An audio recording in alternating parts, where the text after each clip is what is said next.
Hi friends, இன்றைக்கி நம்ம வீடியோவில் என்ன பார்க்க போகிறோம் அப்படின்னா, நம்மளோட முகம் நல்லா தங்கம் போல் ஜொலிக்கிறதுக்கு 1000 ஆண்டுகளுக்கு பழமையான மாய்ஸ்சரைசர் எப்படி வீட்டிலேயே தயாரிக்கலான்றதை இன்றைக்கி நம்ம வீடியோவில் பார்க்க போகிறோம். நம்மளுடைய சருமத்துக்கு மாய்ஸ்சரைசர் பயன்படுத்துறதுனால நாள் முழுவதும் சருமம் வறண்டு போகாமல் ஹைட்ரேட்டாக இருக்க உதவி புரியுது.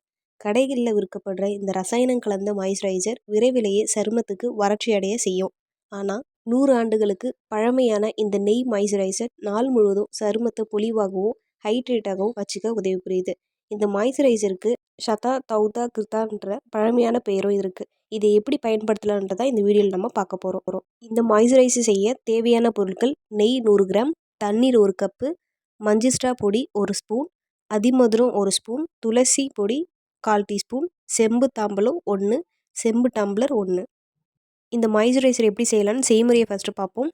முதல்ல ஒரு செம்பு தாம்பலத்தை கழுவி சுத்தம் செஞ்சு எடுத்துக்கோங்க. அடுத்து ஒரு பாத்திரத்தில் எடுத்து வச்சுருக்க தண்ணீரை ஊற்றி அதில் மஞ்சிஸ்ட்ரா பொடி, அதிமதுர பொடி, துளசி பொடியை சேர்த்து கலக்கி வச்சுக்கோங்க.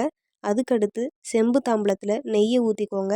அடுத்து நம்ம கலந்து வச்சுருக்க தண்ணியிலேருந்து 1 ஸ்பூன் மட்டும் எடுத்து நெய்யை விட்டு செம்பு டம்ளரை கொண்டு வட்ட வடிவத்தில் நல்லா தேயுங்க.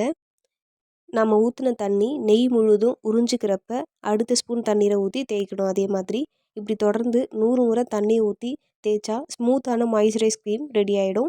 இந்த நெய் முழுசாக க்ரீமாக மாறி இருக்கும். இதை தான் 1000 ஆண்டுகளுக்கு பழமையான ஷதா தௌதா கிருத்தான்னு மாய்ஸ்சரைசர்னு சொல்கிறாங்க. அடுத்து இந்த மாய்ஸ்சரைசரை எப்படி பயன்படுத்தணும்னு பயன்படுத்துகிற முறையை பார்ப்போம்.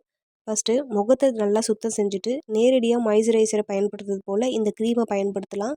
இது நாள் முழுக்க நம்மளுடைய சருமத்தை மாய்ஸ்சரைசராக வச்சுருக்கோம். இந்த மாய்ஸ்சரைசரை சருமத்தில் அப்ளை செய்யும்போது சருமத்தில் இருக்கிற 7 வகையான லேயர்களுக்கும் உள்ளே ஊடுருவி செல்லும். இதை குழந்தைங்க கூட இந்த க்ரீமை நீங்கள் பயன்படுத்தலாம்.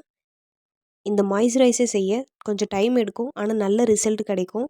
இதுவரை நம்ம வீடியோவில் 1000 ஆண்டுகளுக்கு பழமையான மாய்ஸ்சரைசர் எப்படி வீட்டிலேயே செய்யலான்றதையும் அது எப்படி பயன்படுத்தணுன்றதையும் இந்த வீடியோவில் நம்ம பார்த்தோம். இந்த வீடியோ உங்களுக்கு பயனுள்ளதாக இருக்கும் நம்புகிறேன். பிடிச்சிருந்தால் லைக் பண்ணுங்கள், ஷேர் பண்ணுங்கள், கமெண்ட் பண்ணுங்கள். மறக்காமல் சப்ஸ்கிரைப் பண்ணுங்கள். இதே மாதிரி அடுத்த வீடியோவில் சந்திப்போம். நன்றி.